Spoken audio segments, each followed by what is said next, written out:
What doesn't kill you only makes you strong.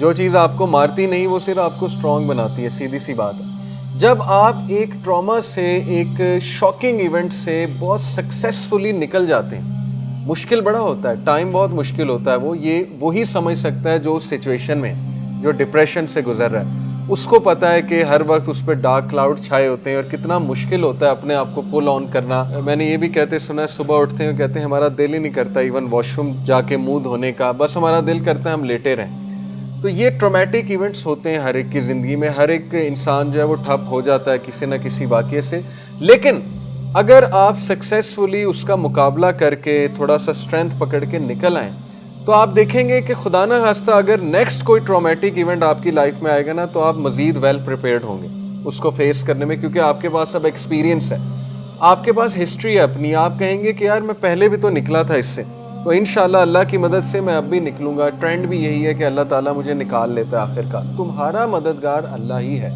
At the end, اور وہی تمہاری take care کرے گا۔ اور پھر سورہ ضحیٰ کا بھی یہی بیک گراؤنڈ ہے، دیکھیں اللہ کے نبی صلی اللہ علیہ وسلم ایک ٹائم پہ اتنا ڈپریس ہو گئے کہ ان پر وحی نہیں آئی۔ ایک اولڈ خاتون تھی، اس نے نعوذ باللہ یہاں تک کہہ دیا تھا، اس نے کہا دیکھو اس کے شیطان نے اسے چھوڑ دیا، نعوذ باللہ، یعنی دو تانے، ایک تو یہ کہ شیطان اس پہ وحی کرتا ہے، دوسرا یہ کہ اس چھوڑ دیا، تو یہ اتنا بڑا تانا تھا۔ تو پھر اللہ تعالیٰ نے جواب دیا باقاعدہ کہ اے نبی آخرت تمہارے لیے اس سے بہتر ہے، لیکن یہاں بات ختم نہیں ہوئی، اللہ تعالیٰ نے پھر دلائل دیے۔ اللہ تعالیٰ کو ضرورت نہیں ہے دلائل دینے کی کسی بھی انسان کو، اللہ تعالیٰ کے لیے کافی ہے ایک سینٹینس کہ اے نبی ہم آپ کی ٹیک کیئر کر رہے ہیں، ہم نے آپ کو فورسیک نہیں کیا، نہیں ہم آپ سے ہیٹ کرتے ہیں، لیکن اس کے بعد دلائل دیے۔ الم یجد کا یتیمن فآویٰ ووجدک ضالا فہدیٰ ووجدک عائلا فاغنیٰ، یہ تین دلائل کہ پروفٹ کیا ہو گیا آپ کو، کیا آپ اپنی ہسٹری نہیں دیکھ رہے؟ کیا جب آپ یتیم تھے کس نے سنبھالا تھا آپ کو؟ اللہ نے۔ آپ جب غریب تھے کس نے غنی کیا آپ کو؟ اللہ نے۔ آپ کے پاس ہدایت نہیں تھی، ڈائریکشن نہیں تھی، آپ پہ ایک بوجھ تھا، کس نے ڈائریکشن دیا آپ کو؟ اللہ نے۔ تو اب کیسے چھوڑ دے گا؟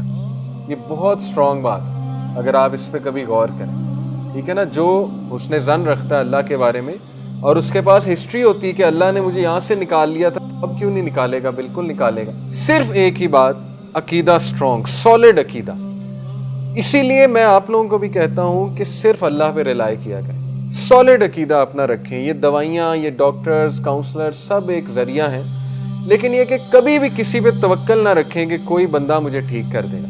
صرف اور صرف ہمارا توکل اللہ، ہمارا مددگار اللہ، ہمارا مولا اللہ ہے جو امپاسبل کو پاسبل بنا سکتا ہے، اور کبھی بھی اپنی دعاؤں کو انڈر ایسٹیمیٹ نہ کریں۔ ایسی دعائیں پوری ہو جاتی ہیں آپ لوگ حیران رہ جائیں گے، جیسے جیسے آپ کی لائف آگے جاتی آئے گی آپ حیران ہوتے جائیں گے کہ دعاؤں کا کتنا اثر ہوتا ہے۔